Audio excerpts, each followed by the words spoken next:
ఈరోజు మండల పరిషత్ ప్రాథమిక పాఠశాల గ్రామం బీర్శెట్టిగూడెం మండలం దంతాలపల్లి పంతుల తండ పాఠశాలకు రావడం జరిగింది. ఇక్కడ వసతులు కనీస వసతులు అంటే ఏంటంటే పిల్లలు తండ నుంచి స్కూల్కు రావాలంటే సరైన దారి లేక చాలా ఇబ్బందులకు గురవుతున్నామని చెప్పేసి పిల్లలు ఇప్పుడు చెప్తున్నారు. ఇక్కడ పనిచేసే ఉపాధ్యాయులు కూడా చెప్తున్నారు. ఒకసారి ఆ ఉపాధ్యాయుల యొక్క మాటల్లో సమస్య ఏంటో తెలుసుకుందాం. చెప్పండి సార్.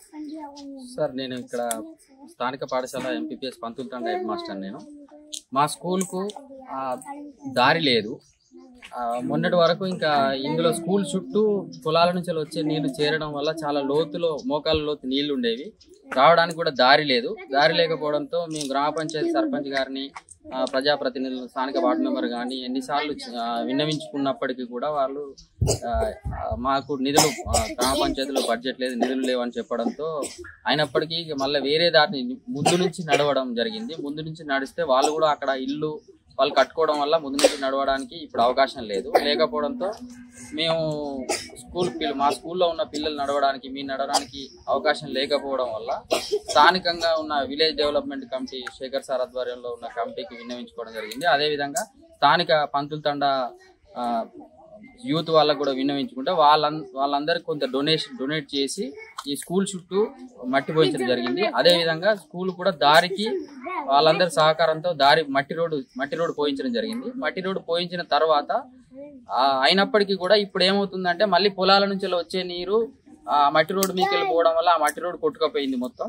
ఇప్పుడు నడవడానికి దారి లేదు. దయచేసి మాకు సీసీ రోడ్డు మంజూరు చేసి పాఠశాల విద్యార్థులు నడవడానికి పాఠశాలకు దారి కల్పించగలరని మరి ఇలాంటి సమస్యలు ఉన్నాయని చెప్పి మీరు ఏమన్నా ఏఈ గారి కానీ డిఈ గారి కానీ ఎవరికైనా అధికారులు చెప్పడం జరిగిందా? ఈ సమస్య ఉందని మా పంచాయత్ సెక్రటరీ గారిని, సర్పంచ్ గారికి చెప్పడం జరిగింది. సర్పంచ్ గారు కూడా 2-3 సార్లు వచ్చి విజిట్ చేశారు. చేసిన తర్వాత వెనకాల పొలాల నుంచి వచ్చే వారిని పిలిపించి అడిగించడం జరిగింది. మోటారు పెట్టి అవసరం ఉన్న వరకే వాటర్ పెట్టి తర్వాత బంద్ చేసుకోవాలి, స్కూళ్ళకు నీళ్లు రాకుండా చూడాలని చెప్పడం జరిగింది. అయినప్పటికీ కూడా వాళ్ళు చెప్పిన రోజు ఒకరోజు వింటున్నారు, మళ్ళీ తర్వాత పట్టించుకోవట్లేదు. యథావిధిగా స్కూల్ మొత్తం ఆ మోటార్ బంద్ చేయకపోవడం వల్ల వచ్చి స్కూల్ నిండిపోతుంది. అంటే చూశారు కదా, ఇక్కడ సమస్య ఉందని గ్రామ సర్పంచ్ కి, గ్రామ కార్యదర్శి చెప్పినా కానీ ఏ విధమైన పరిష్కార మార్గాన్ని చూపించలేకపోయారు వాళ్ళు.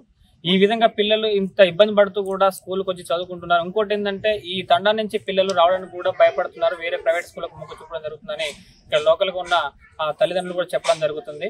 ఎందుకు అంటే సరైన వసతులు లేదు. ఎందుకంటే పిల్లలు చదువుకోవడానికి వస్తానికి దారి లేదు. ఫస్ట్ ఆ దారి అనేది మంచిగా ఉంటే పిల్లలు పోవడానికి చదువుకునే వీలుగా ఉంటుంది.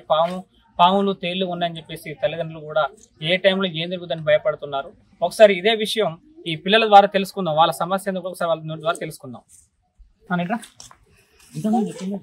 చెప్పినా ఏంది చెప్పు.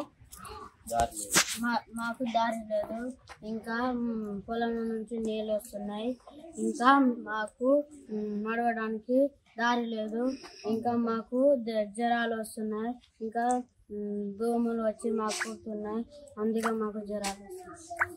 గత ప్రభుత్వం పనితీరు చూడండి ఎట్లుందో. గత ప్రభుత్వంలో బళ్ళను దేవాలయాలుగా మార్చి ఎలాంటి ఇబ్బందులు లేకుండా పిల్లలకు చూసుకోండి అని చెప్పిన గత ప్రభుత్వం యొక్క వైఫల్యాలను ఈరోజు మనం తెలుసుకోవడం జరుగుతుంది. బడులను చక్కదిద్దాల్సిన ప్రభుత్వం చేసిన వైఫల్యాలు ఈరోజు మనం స్పష్టంగా అవపడుతున్నాయి.